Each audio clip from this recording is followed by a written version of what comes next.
Hi, so today I'm going to show you how to install the ARB Differential Air Breather Kit on a 5th Gen Toyota 4Runner. Here's the box it came in. I ordered this off Amazon for about $75 with free shipping. You can see the old differential breather,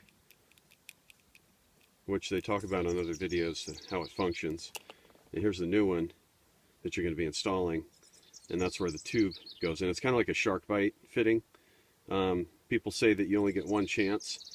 Once you stick the tube in, you can't get it back out. What I found is if you press on this black part here and then pull the tube out, you can actually get it back out if you screw up. As you can see right there, that silver piece, that's where the old differential breather is, and I took it out, and that's the new one. There it is right there. There's a close-up of it. Okay, I don't know if you can see it, but I removed the breather there, and there's the hole that it screws into. And it's probably important to mention that you want to make sure you clean this area thoroughly before you remove the breather, so that when you're working there, no debris gets in there. So I'm back into the car.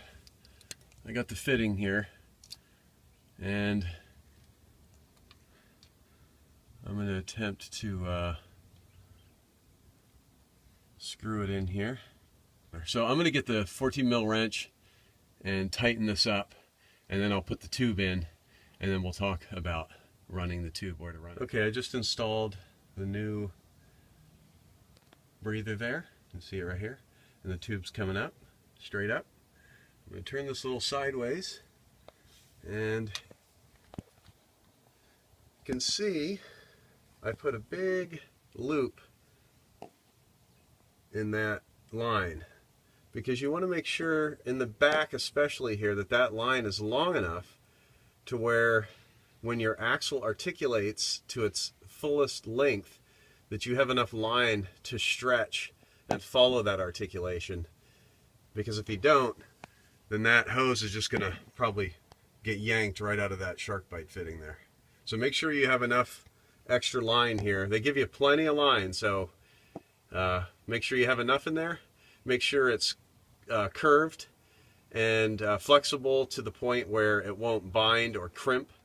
Okay, so I'm running that line. You can see these existing lines running here. What you want to do is follow some existing lines up to the engine bay, if that's where you're going to be putting your manifold, your breather manifold, and then zip tie them occasionally to these lines on the way up, so that that line is secured and doesn't flop around or fall down. Okay, now in the engine compartment, I've run the line up. You can see the excess line here. There's a lot of it, a lot of excess line. You can see where it comes up right here. So when the line comes up, we're going to cut it and then attach it to the manifold. So it's really kind of up to you where you install it. All I would recommend is that you put a little thought into it and install it somewhere where, should you make any future modifications, it doesn't get in the way. I'm going to put this breather right down here.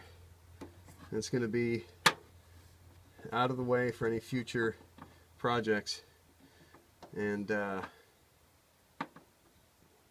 it should function well. It's high enough in the engine compartment. Okay, so now before we install this, make sure you tighten these up and then install your part your hose goes into. So make sure you install these and tighten them up. Just hand tighten before you install, before you screw this in to your engine compartment. It's just going to be a lot easier to tighten these up.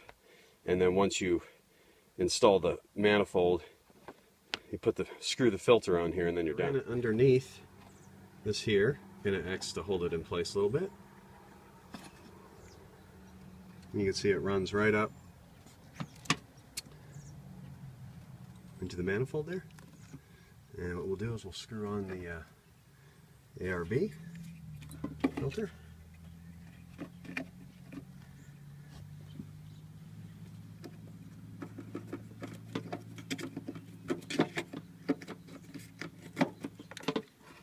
That hand tighten.